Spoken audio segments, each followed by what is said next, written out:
हज़रत अय्यूब हज़रत इब्राहिम अलैहिस्सलाम के बेटे थे। अय्यूब अपनी पत्नी और बच्चों के साथ रोम में रहते थे। अय्यूब अलैहिस्सलाम की माली हालत काफ़ी मजबूत थी। उनके पास ज़मीन के बड़े बड़े टुकड़े, पशुधन और एक नेक और सुंदर परिवार था। वे एक कबीले के नेता भी थे जिनका बे लोग बहुत अदर करते थे और उनसे प्यार करते थे। अपनी हैसियत और दौलत के बावजूद अय्यूब अलैहिस्सलाम ने कभी घमंड नहीं किया। वे आसानी से दुखी लोगों की मदद करते थे और हमेशा अल्लाह का शुक्रिया अदा करते थे और उन सभी चीज़ों के लिए लोगों को कभी मना नहीं करते थे जो उन्हें अल्लाह से उन्हें मिली थीं। जैसे जैसे समय बीतता गया, हज़रत अय्यूब अलैहिस्सलाम की संपत्ति कम होने लगी।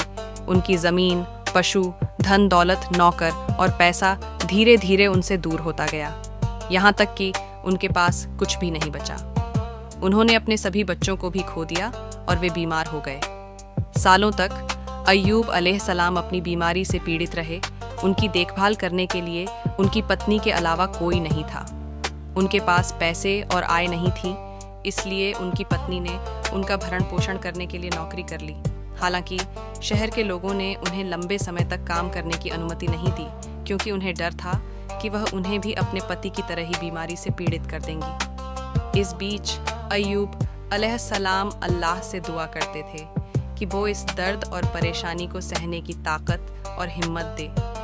अय्यूब अलैहिस्सलाम की पत्नी उनके पास गई और रोते हुए बोली, अय्यूब अलैहिस्सलाम, आप अल्लाह के पैगंबर और रसूल हैं।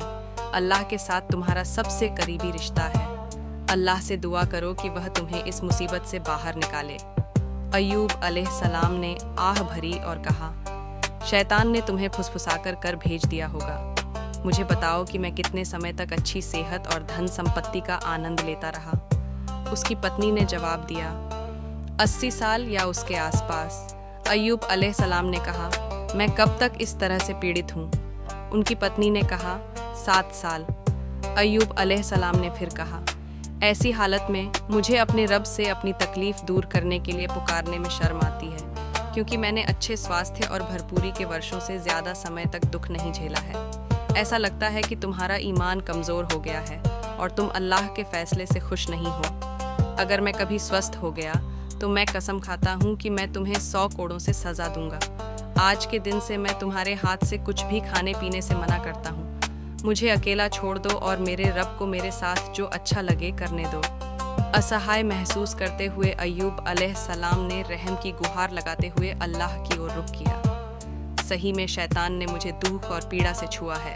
अय्यूब अलैहिस्सलाम ने दुआ की। अल्लाह ने फौरन अय्यूब अलैहिस्सलाम की मदद के लिए की गई हताश पुकार का जवाब दिया। अल्लाह ने कहा, अपने पैर ज़मीन पर मारो। फौरन ही नहाने और ठंडा करने और ताज़ा पीने के लिए पानी का एक झरना है। अय्यूब अलैहिस्सलाम ने तुरंत अल्लाह के हुक्म का पालन किया। जैसे ही उसने अपने पैर से ज़मीन पर मारा, उनके पैरों में ठंडा पानी बहने लगा। जैसा ही हुक्म दिया, अय्यूब ने पानी पिया और अपने पूरे जिस्म को पानी से धोया। थोड़ी ही देर में अय्यूब अलैहिस्सलाम के छाले गायब हो गए और पूरा जिस्म पूरी तरह से नया हो गया और उनके अंदरूनी अंग काम करने लगे। असल में अल्लाह की रहमत से अय्यूब अलैहिस्सलाम पूरी तरह से ठीक हो गए। जब उनकी पत्नी ने उन्हें देखा तो वह उन्हें पहचान नहीं पाई। उसने पूछा, अय्यूब अलैहिस्सलाम कहाँ है? तुम कौन हो? तुम्हारी शकल उनसे बहुत मिलती जुलती दिखती है। उसने मुस्कुराते हुए जवाब दिया, यह मैं हूँ। बहुत खुश होकर उसने अल्लाह का शुक्रिया अदा किया। अय्यूब अलैहिस्सलाम को अपना वादा याद आया कि वह अपनी पत्नी को 100 कोड़े मारेंगे जब वह स्वस्थ हो जाएंगे। वह अपनी प्यारी पत्नी को चोट नहीं पहुंचाना चाहते थे, न ही वह अल्लाह के प्रति अपनी शपथ तोड़ना चाहते थे।